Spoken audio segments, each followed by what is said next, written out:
Guys, books एक इंसान की सबसे अच्छी दोस्त होती हैं। लेकिन अगर मैं आपसे सवाल पूछूं कि पूरी ही दुनिया की सबसे महंगी बुक कौन सी है, तो आप लोग क्या कहेंगे? चलिए मैं आपको इसका जवाब देता हूं।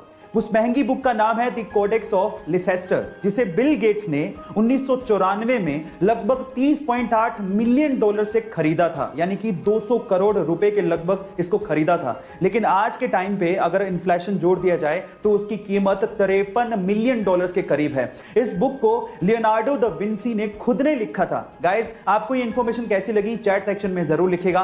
गाइस, क्या आपको पता है कि इंडिया की लोकसभा में टोटल 552 सीटें हैं, यानी कि पूरे देश से लोकसभा में मैक्सिमम 552 लोग चुन के पहुंच सकते हैं। लेकिन क्या आपको पता है कि उन 552 सीटों में से किसी भी सीट पे 420 नंबर नहीं लिखा गया है? अब क्यों, ये मैं आपको बताता हूं। देखिए, आईपीसी की धारा के तहत 420 नंबर फोर्जरी यानी कि धोखाधड़ी के लिए इस्तेमाल किया जाता है, और इसी वजह से हमारे किसी भी लोकसभा सीट पे 420 नंबर नहीं लिखा गया है। इनफैक्ट जैसे ही 419 नंबर आता है तो उसकी अगली सीट को 420 नंबर की बजाय 419 ए कहा जाता है। गाइस, क्या आपको ये पहले से इंफॉर्मेशन पता थी? तो चैट सेक्शन में जरूर लिखिएगा। बेचना एक आर्ट है। आप जितने अलग तरीके से अपने प्रोडक्ट का विज्ञापन करेंगे, आपका प्रोडक्ट उतनी तेजी से लोगों के दिमाग में चढ़ने लगेगा और आपकी सेल्स भी बढ़ने लगेंगी। और कुछ ऐसा ही किया रेड बुल ने। एक्चुअली हुआ कुछ यूं कि एक बार रेड बुल ने अपनी एनर्जी ड्रिंक लंदन में लॉन्च की, और उसके लिए सबसे पहले उन्होंने ट्रेडिशनल विज्ञापन किए, जैसे कि टीवी और रेडियो पे ऐड देना। लेकिन उसका लोगों के दिमाग पे कोई फर्क नहीं पड़ रहा था और सेल्स भी नहीं बढ़ रहे थे। फिर रेड बुल वालों ने लगाया दिमाग। उन्होंने रेड बुल के खाली केन्स लिए और लंदन की सड़कों पे और डस्टबिन में डलवा दिए। अब जैसे लोग बाहर निकले और उन्होंने वो केन्स देखे तो लोगों को लगा कि ये ड्रिंक बहुत बिकती है, और उसके बाद उन्होंने रेड बुल को खरीदना शुरू किया और पीना शुरू कर दिया, जिससे रेड बुल की सेल्स अचानक से बढ़ गई। गाइस, कितना गजब का दिमाग लगाया ना।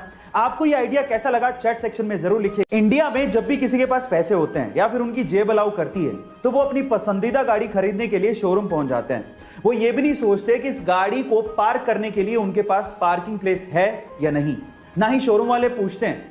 लेकिन ये इंडिया में होता है, जापान में नहीं।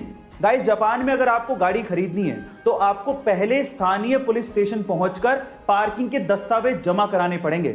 उसके बाद पुलिस वाले आपको पार्किंग स्पेस सर्टिफिकेट देंगे और उसके बाद ही आप गाड़ी खरीद पाओगे। गाइस, क्या आपको भी लगता है कि इंडिया में भी ऐसा कुछ होना चाहिए? चैट सेक्शन में जरूर लिखिएगा।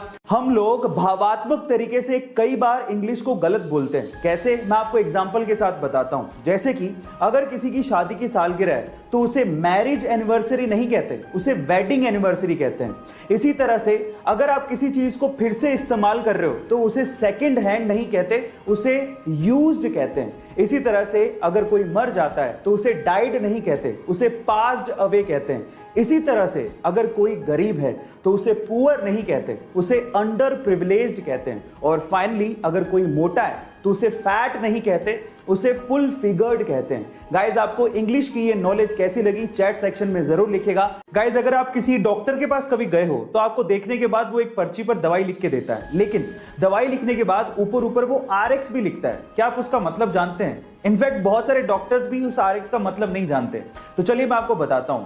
देखिए, एक्चुअली RX में R का मतलब है रेसिपियर, मतलब लेना, दवाई लेने के लिए बोला जा रहा है। और साथ ही साथ मिस्र में एक देवता है होरस, जिनकी आंख RX के जैसे दिखती है और उसे अच्छे स्वास्थ्य का प्रतीक माना जाता है। तो ओवरऑल अगर RX लिखा है तो उसका मतलब यह है कि दवाई लो और साथ में प्रभु का नाम लो, आप ठीक हो जाओगे। गाइस, आपको RX का ये मतलब सुन के कैसा लगा चैट सेक्शन में जरूर लिखिएगा, और ऐसे अमेजिंग वीडियोस के लिए यूट्यूब पे हमारे चैनल को सब्सक्राइब कर लीजिएगा।